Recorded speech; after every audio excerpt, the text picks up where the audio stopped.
You want to say anything before I turn it off, Glenn? Yes, good night. Good night. God bless you all, every single one of you.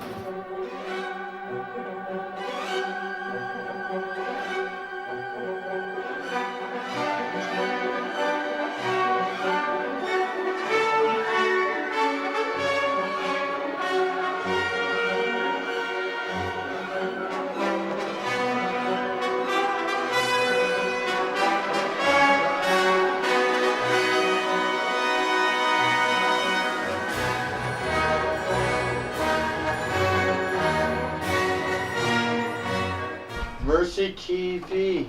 Hello, welcome Hey. to the Mercy Weekly Meeting with our guest Passing by. visitor passing through. Hi, my name is Perry, and I'll be your host for this segment of Mercy TV. We have a meeting every week, Wednesday, 7 p.m. here at 1745 Capitol Street, Northeast, where we help desk network folks on the issues, helping folks to get their cards. In the short term, they need medicine now. In the long term, you want to find a grower or to get growing yourself. Best methods on medicating and changes. Whether you're making a change yourself, you've got to change your grower, which is going to cost you nowadays, so you try kind of like to get it right the first time. Or changes to the program.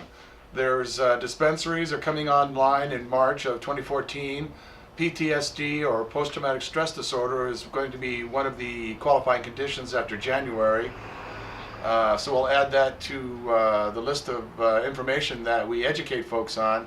They educate their doctor and everyone around them in the efforts to get their card and do all the things necessary to effectively utilize it. One of the main things we try to do here is to match up patients and growers.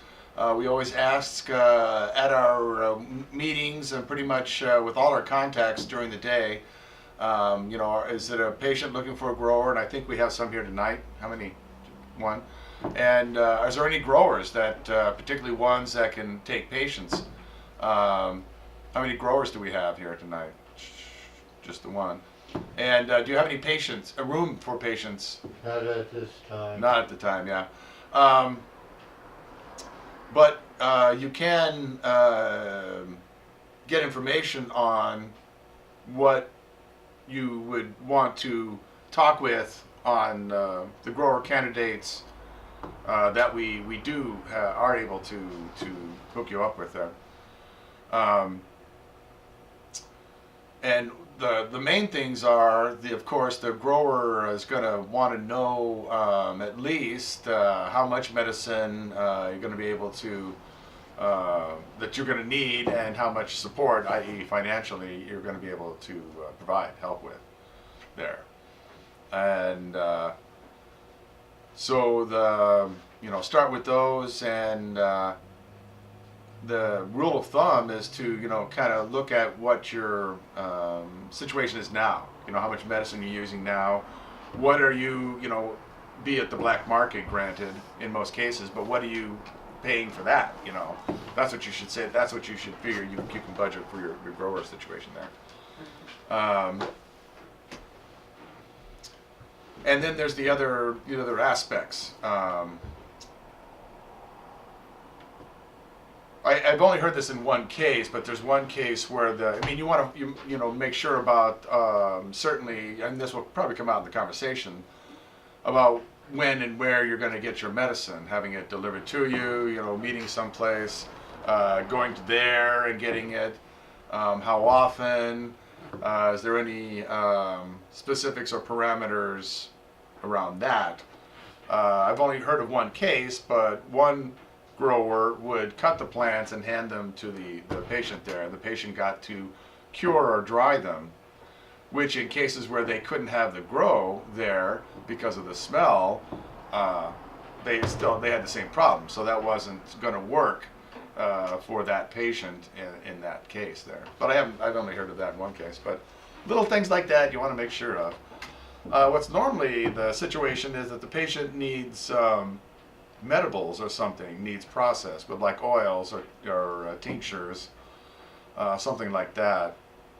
What if you're on very fixed budget. I'm on Social Security, so I only get paid once a month. Mm-hmm. Yeah. Well, if you have nominal needs, then the grower won't have to expend a lot, and you may end up, if the grower has other patients, not having to contribute financially much, or in some cases not at all. I mean, if you don't have a high demands, then you may find a situation like that. So. Yeah, questions, comments? No, I need to sign up. Okay. No, I mean, yeah, you can do it. As a patient?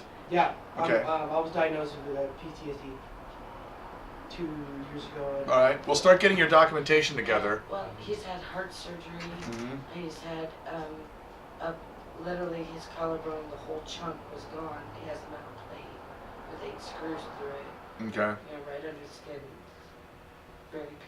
Mm-hmm. Pain, some swelling, some inflammation. Lots of inflammation. Constantly hurts. Mostly the pain thing. Well, the pain's a qualifier there. Yeah. So either with the pain, the PTSD, you're going to want to get your documentation together. If your doctor's not going to sign for you, you're going to want to have 3 visits over the course of a year, no more than 3 years old, and the visit should be specifically chart notes or something that the doctor has signed, where the condition is documented. Patient has pain from whatever, or I was just diagnosed with all that last year, 2 years ago, and then they cut me off my medical, and that's pretty much cut me off my meds, or mm-hmm. maybe just stop. It's hard to tell right now. Yeah. We recently protested out at Good Samaritan Hospital because we received word that they were making patients choose between opiates and cannabis. Honestly, actuality, I quit drinking not even 6-7 months ago. I've been trying different types of cannabis, and I'm kind of finding what's working. I haven't wanted to drop alcohol yet because of it. Yeah, it was a particularly egregious because most of the folks reduced their opiate use when used in conjunction with cannabis. There was we haven't heard of a case of anybody using more or any adverse, it's not contraindicated with it at all. So that was purely a political decision there. And so I stopped taking the pain pills, and I have major anxiety, depression.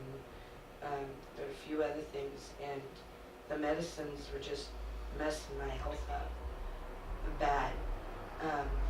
And I just stopped taking all of them because the side effects way outweighed any benefit I was getting.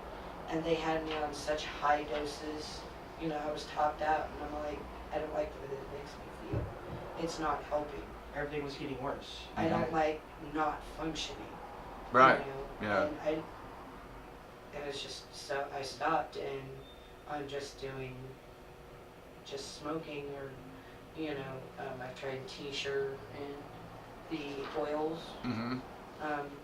and the vapor and the different, and I find that helps more with my pain and my anxiety and being able to sleep, and I can function better. Mm-hmm.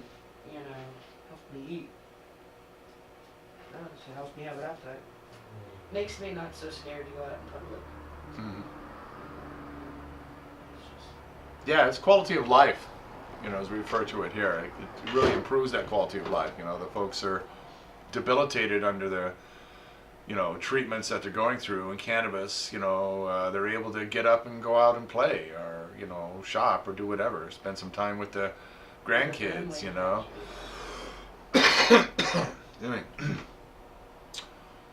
So yeah, it's been nothing short of a miracle worker from all reports we've received, and we've never had a report of negative effects other than when folks have overdosed on it, and there You get nausea. Folks will, and some vertigo, if you will, a spinning, and that's about it. You know, I don't know. they get lost, they get sick. That's about it. They don't run into things. They don't go nuts. They don't get violent. They're not. The police aren't called I on usually them. just fall asleep. Go to sleep, eat. Yeah, wake up and. I mean, first thing it's you wanna do is- we've heard the stories, if not witnessed this stuff, for decades, more in some cases. Our pets, friends, kids, eating whole pans full of cannabis-soaked brownies. They've had plenty of opportunities to overdose on it, and no one's ever died from it. And all those opportunities, so there is no lethal dose of cannabis or marijuana. And it's obscene that this war keeps going on, because cannabis prohibition has definitely killed more than one person, including children. So this thing, which is supposed to be about kids, has killed more kids than it's supposedly, than the thing they're trying to save it from. Well, those medications, they were damaging my liver, my kidneys, my intestinal tract. Mhm. They were literally tearing me apart. And Okay. Healing oil. Now, Drink a little bit. I would take a little bit and rub it on your shoulder. no, you rub it on your shoulder. But it's you edible. eat You can't eat it. It smells like garlic. Well, it's an olive oil based. I don't know if he puts any garlic in there per se. It If he's, smells like garlic. I love garlic. Garlic and onion. so yeah, in the case of Drink it.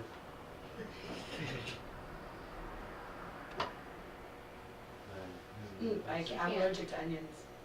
Okay. Really? Yeah, I have to carry an EpiPen with me for it.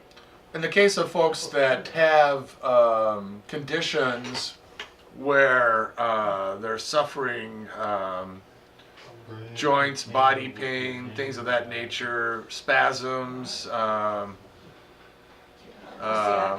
the inflammations, things like that. The topical application of cannabis is putting it right on those is very effective. See, I've got bursitis in both shoulders. I've had Right. shoulder surgery because I shattered my cup. I've got carpal tunnel in both arms. I have a cracked pelvis and problems with my knees, Hmm. with just this one knee. And I've found several strains that just take it away I felt good. a lot. And So it'd be real interesting to see the oil applied there in that case. And oh, wait a But second. you have you're allergic to onions. I am. Badly. Well, I don't. You just used the olive oil, so I don't think you put anything in there. Yeah, I onions used or the garlic and onion. Did it? Yeah. Oh, you're making a little stew or something in there. Those Okay. are healing herbs as well as the cannabis. I guess he uses it for cooking also. But Probably has an important thing to note about the topical application of cannabis is that there's practically no toxicity. You don't get high off it. You're not copying a buzz from that particular application of it. I don't even think into an open wound. I'm not sure what happens if you use like DMSO or something like that. But for folks who are worried about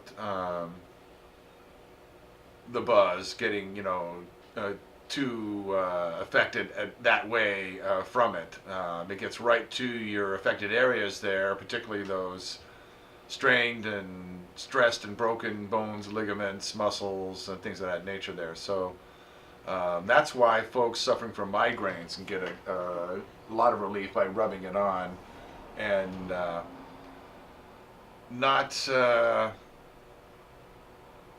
get stoned and not detect, not show up on a screen as far as we know. We need some more testing done ourselves internally so we know. But that's the information we have on it right now. So that's a real wonderful process, and we really talk it up, share the recipe for it, which is pretty basic. You know, I think like 2-3 steps on this. You know, you take your cannabis, you put it in a container, you pour your extractor in there, be it olive oil or grapeseed or apple or Crisco or coconut, things of that nature. So any oil. Yeah. Don't You can also make have butter large too. You can use a quantity. dairy-based, you know, which will attach itself to the butter and things like that. But this, with the oil method, is like cold fusion, if you will, as opposed to using some heating thing. You could also heat your oil in your cannabis too, making it quicker, faster process. Don't you have to use large quantities? Well, the more you use, the more you're going to get out of it, obviously. So do you got a 5-gallon container? Yeah. Does it have a lid on it? Yeah. Okay. Leave your name and I'll get you the start. You just have to fill it up with olive oil. Let it sit Mm. for 28 days, 30 days. During that time, you would be shaking the container, having it that, maybe even taking a spoon and stirring it up, bringing the bottom to the top. Basically, it's a method like you make hooch. Yep. A lot, except it's Honestly, not in the sunshine. Same thing if you're making, homemade hooch. I mean, To a great degree, like, yeah. Put the stuff in there, shake it every now and then. At the end of 30 days, pour some out, add some more oil back in, let that sit for a few more days, and that'll get your, refresh your batch. By the time you're using what you poured out, that next batch will be ready. You can put some more cannabis in eventually, but you can keep that mash going there, that root starter, I don't know what you call it there. I take a small pot and I take it and I have a tea strainer and I put it on top of the jar and put the oil and the mash in there and I tap the tea strainer on the top of the jar And drain the mash. and drain throw the mash back into the thing, get the pot, pour some more into the, And then throw more oil in with Yep. more. Oh, you won't have to wait 30 days more. Yeah. this time. But by the time you're through with that batch, the next one will be ready. But you never get rid of the mash. You never really squeeze it either. Now you But could take, keep on reusing and reusing. if you were to get to the point where you have a harvest to work with, you could take what amounts to the filet mignon out, the buds out, the smoking material, and use the rest in this process. So the water leaves, the trees. trimmings. Yep. Stems, roots even. Really? Sure. The less effect though. I think there's another process. You take the root, grind it up, and use it in that manner. Is that correct, Pete? I don't know. I haven't heard about that one. so. Take the root ball, pull it out, cut your stem off, cut all your roots off, put them in a hot boiling pot of water for about 5-10 minutes. Take them, pull them out, squeeze them, right, into another pan. Boil it some more, keep going until they turn really, really a bright white. Take them and chop them up. You grind them up in a blender, and you make the paste. You take that paste and you put it on any part of your body. It's the same way There you it go. So, Uh, yeah, so the whole plant's The usable. whole plant's basically Right. is That solid. is very But for your buttering and for your oiling and stuff, everything but the root, I guess. You can use the root. You can use it in a salad if you want to. I guess once you process the root, Yeah. ground it up, you can then put it into your oil. Well, you do that if you really want to go that far. You take them, blanch them, boil them, then run them in cold water and blanch them, chop them up, throw them in a salad. So, You don't get the THC off it, but when you do eat them, it goes to your body and helps your body out. right, Same way with like edibles. sure. I knew lots of people that used to use roots all the time. But when you make that paste though, and you can put, it's good for toothaches. Stems are really, really good for toothaches, Right. especially the greeniest ones. So folks are making the oils, the creams, balms. Buttering is another process, and using that butter in everything. Then, You got drinks now. You got the little cannabis energy drinks now. yeah, Chillo, something like that. I think I've seen. No, they're the ones we get are called It's- cannabis. Yeah, it says cannabis right across. It's a Oh, little green good. can. It's bigger than a Red Bull, Mm-hmm. but smaller than a soda can. You know, it's Okay. Something like that. They're 12 ounces. and they actually taste really, really good. Tastes really good, and it actually keeps you going all day. It actually gives you energy. Oh.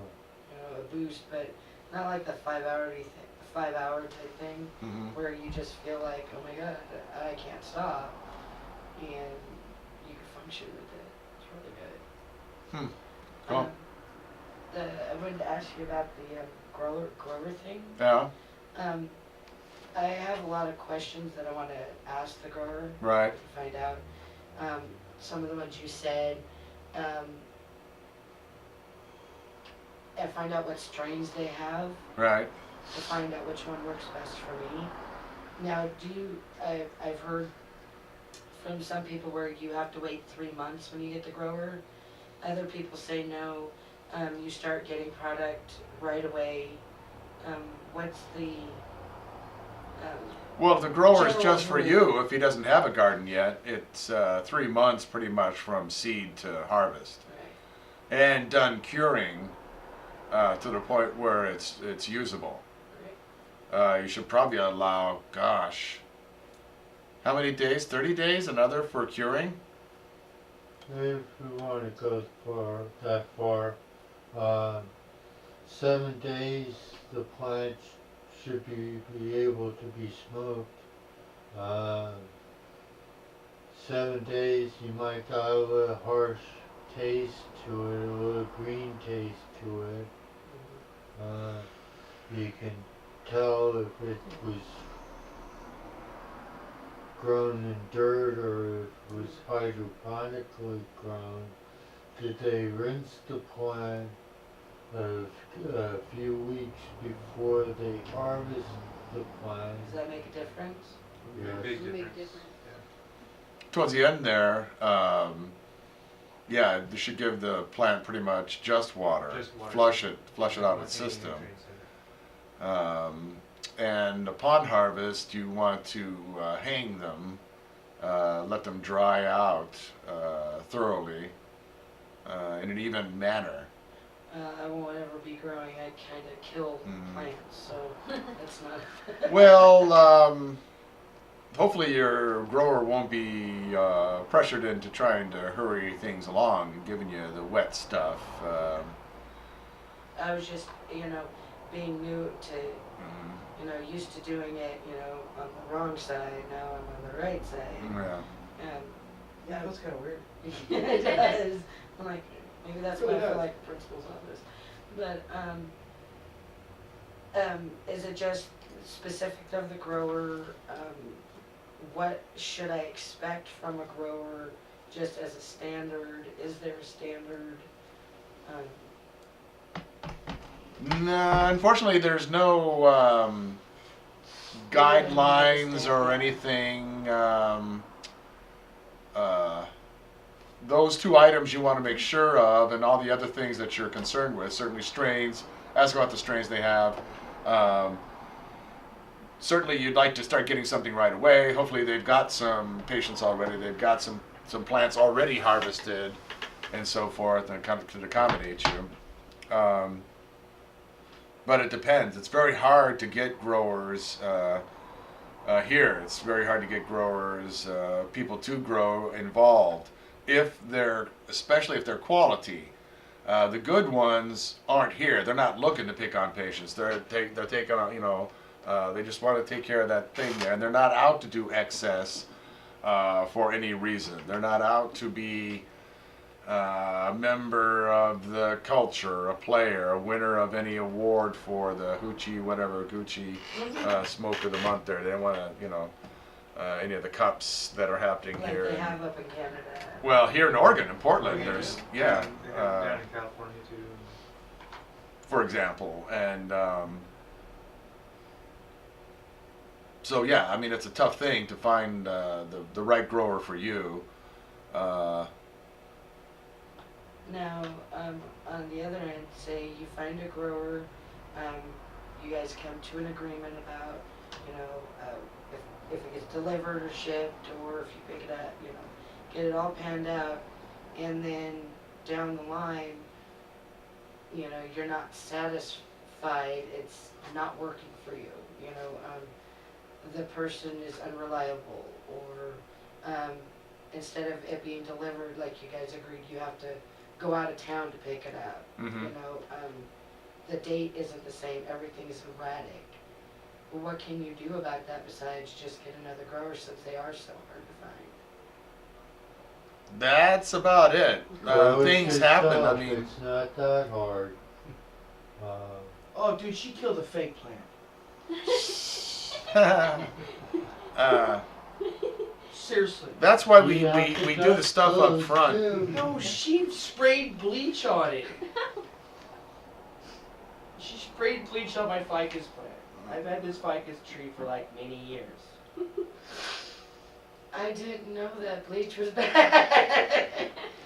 That was, There's a clean one though. well, it She was in killed- storage, it smelled moldy. It She was, killed catnip grass. Killed a Nothing cactus. can kill that. Mhm. I can't even get a blackberry bush to Oh. grow. I no seriously, I even got a little blackberry bush start. No, she killed it in 3 days. Yeah. She, oh, a pretty plant. With that. His dad said I was hired to get rid of them. But, So are people they have to read those coming little out notes. with any guidelines in the future, any standard, like we were talking about? Is there anything? Well, that's about- what. Unfortunately, there's no recourse. The like I said, there's no guidelines. There's no official rules and stuff for the grower. The patient owns the medicine, so technically, it's all the patient dictates what happens there. Actually, the patient only owns 24 ounces of the medicine. That much? I was only thinking Yeah. like 3-4 ounces. No. No, you're entitled to 4 ounces per plant, and you have up to 6 plants. So 24 ounces is what a patient's allowed to possess. So a grower, if he's doing you right, he's giving you 2 ounces. If you happen to need more and can give him more of a donation, he can probably help you out with another half or another ounce. But he has to make sure his patients always have medicine. So he's just curing, and when the patient needs the medicine, he cuts it, manicures it a little bit better, and he'll give you the leaf because he has plenty drying. And you can make butter, you can make oil. So, say I got a grower and, that's the part that confuses me. If I get a grower, do I have to pay for up to 6 plants or 1 plant or 2 plants? No, there's no. The only payment where the grower's concerned is you're charged extra, 50 extra, for the grower if you sign somebody up as a grower. Right. If you have a grower, so you got to pay $50 for a grower, but you're not paying that to them. Yeah. Also, if you change, if you're dissatisfied or get so egregious that you have to get another grower, it costs you $100 to change. Well, to see, the why grower. would it cost $100 when if the grower's not doing what they're supposed to do? Mhm. It doesn't cost $100. It's something they set to limit people changing. Changing. You Well, could- that's totally understandable though, but on the other hand, it brings you to the point. Why should you have to pay twice when the first one is supposed to be doing his job, supposed to be giving you your medicine, and you have to turn around with it's his fault for not doing it right. He should pay it, not the person that needs it. See what I'm There's saying? nothing in the law for that, so you'd have to Yeah, take them that's to true small too, claims but, court but, then. but it so. should not cost an extra $50 if you just want to say, hey, this girl's not doing this. I found somebody that's going to do for me. Why do I have to change? That's No, it's not right. Neither is the monies that folks have to pay. I don't think it's right that you have to register with the state. Like the Jews in Nazi Germany, you're evil and dangerous and to blame for everything. That's a total lie. That's bullshit. And if more people stood up against that and say that, and fought that, you wouldn't have this silly ass program making you pay for every freaking step of the way for stuff that without sense, without backing it up.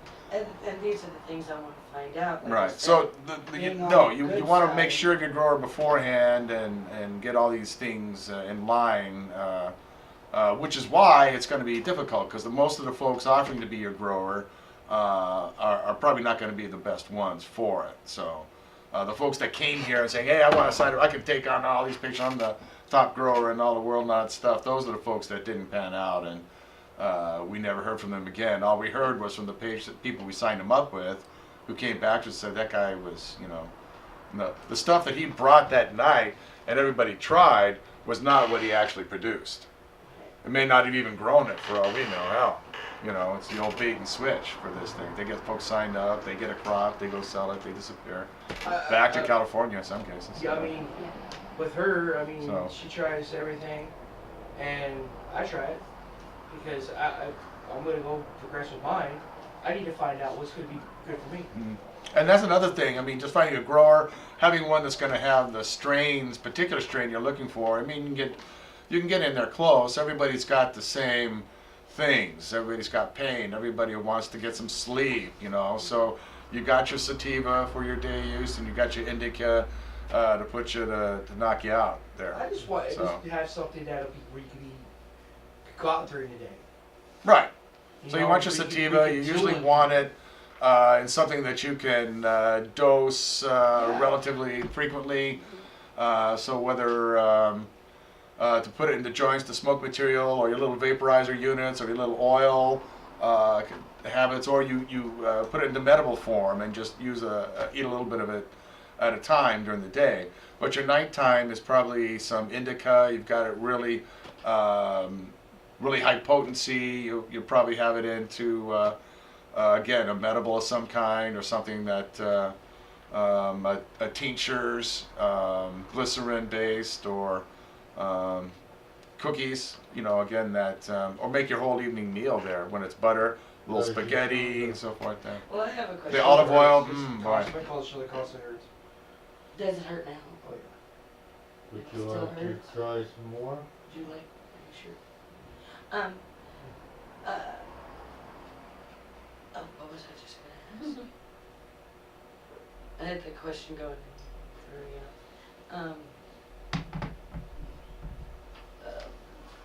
So no, there's no. You don't pay the grower. If he's already got a garden started, there's no thing there. If he has to get all the equipment and other fun things, then we'll usually take and here's my cost. Let's parcel it up a month, and you get a thing like there. Hopefully, you can get other patients involved, so split the rent there.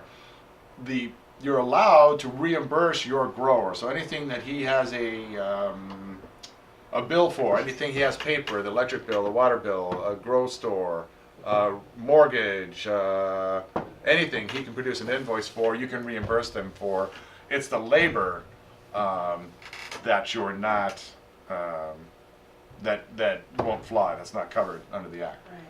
And only your grower and you can do this reimbursement stuff. Right. Another card holder can't reimburse your grower. That's not covered under OMA. It has to be given away. So, say I can't find a grower here in Salem, or Right. the, Oregon area. Right. Are we allowed to go outside of state, like say to California or to Washington, No. or we have to stay here in the Oregon area?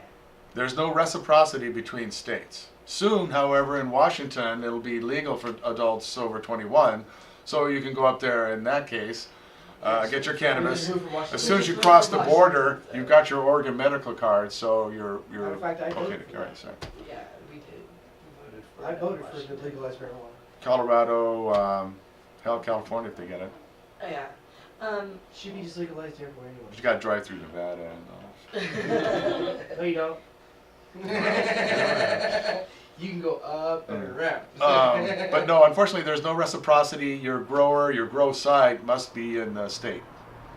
So, Well, your grower doesn't have to be, but your grow site does. do they have any plans of, since it's so hard to find a grower apparently, or, they're in high demand? Mm-hmm. Is there anything maybe in the works about, getting like medical, about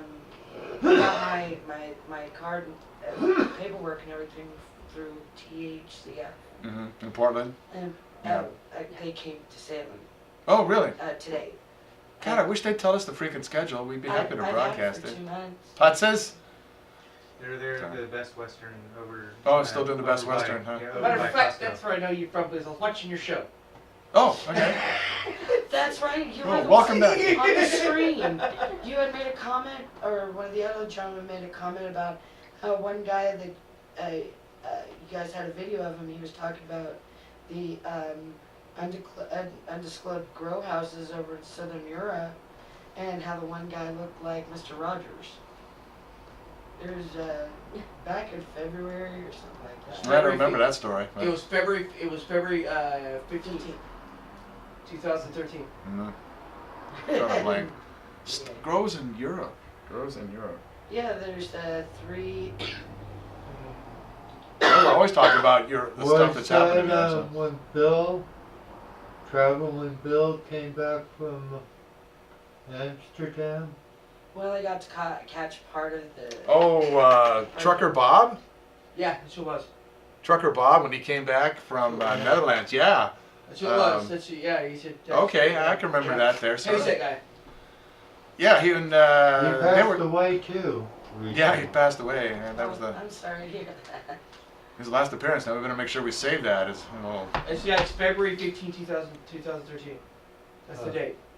So you guys- Wow. Write that down, buddy. Hey, we must be having fun. Time has flown there, huh? But Yeah, I know. The years almost gone. I'm just afraid that I'm not going to be able to find somebody for me, and I'm not going to be able to afford the club prices. Well, the system still exists. There's the Mercy Center here. We're always networking folks to medicine, so get on the list, and we'll network you to medicine as it's available here.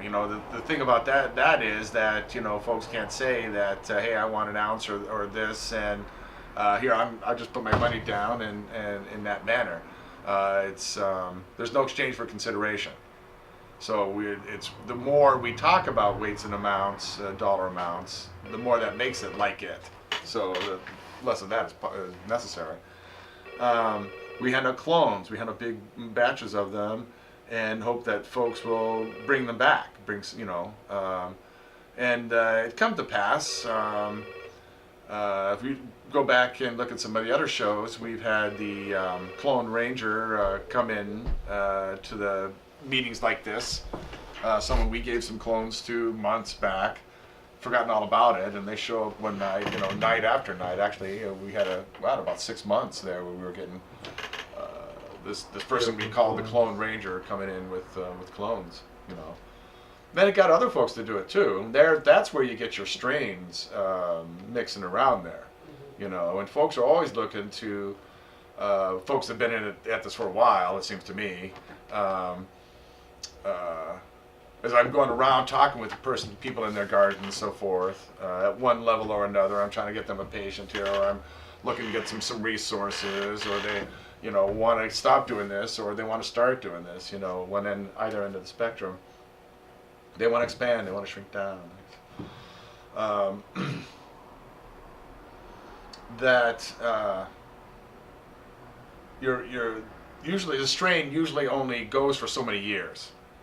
That I don't know, it's not as effective or something like that, but it's probably having a lot to do with the endocannabinoid system. Which is, That's the cannabinoids and cannabinols, the identified as CBDs and CBNs and CBCs. Those are the chemicals that are found in no other plant other than the cannabis plant, right? Yeah, very I learned much. about that today from. I mean, things like THC is actually found in other plants. It actually occurs in nature. So that's why drug tests, zero tolerance drug tests, are invalid. They're, I mean, there's no telling where that's coming from, actually. So one of the things we did, educate folks and roll this war, use it as the understanding to roll this war back on. Because that unequal non-drug testing nonsense is only done to us. The, 99%, or actually whatever below police are. They're not there actually, but the 1% guard, I guess, 97%. But we're knowing this information now. We're spreading it. We're sharing it. We're amongst our community knowing which works best for what. The CBD is for this, the CBN's for that, and we've got the stuff up on the web. We put it out in our printed media, and generally, and when there's on demand, if there's this particular case there, and then which strains are going with that, and then which application methods, the oils, medibles, or what have you, But again, we're looking at daytime, nighttime use too. Folks are on their various jobs and want the other aspects of it. Oh, we're getting a time there. Oh, cool. Because there's also the creativity, there's also spirituality, there's other aspects to cannabis outside the medical world, and folks are now, discussing that aspect of it as we expand our knowledge too, because where does it end? Where, was one person's therapy and another person's creativity? Where's creativity therapy, for crying out loud? We find out with music, with our music making, that's the thing about the cannabis jam where we're getting patients together to make music, as well as listen to that, So same music. there's a lot of things to do in the community for card holders. Yeah, but mostly this information that the patients are looking for and their associated support group. We've got to wrap it up. So we say bye to the folks in the TV land. This has been the Mercy Weekly meeting. We have it every Wednesday here at 1745 Capitol Street. It starts at 7. We end up kicking everybody out by 9 o'clock. It is open to the public. There was no fee to attend. Just bring an open mind and any spare dollars you have, of course. God knows we can use the donations. Thanks a lot. Thanks to CCTV for helping us put this out. Thank you, PK. Anything else? Friday night, Channel 23, 7 p.m. Call in, live. It's the Mercy TV show. Thanks for coming. We'll see you there. Bye now. So, You want to say anything before I turn it off, Glenn? yes, good night. Good night. God bless you all, every single one of you.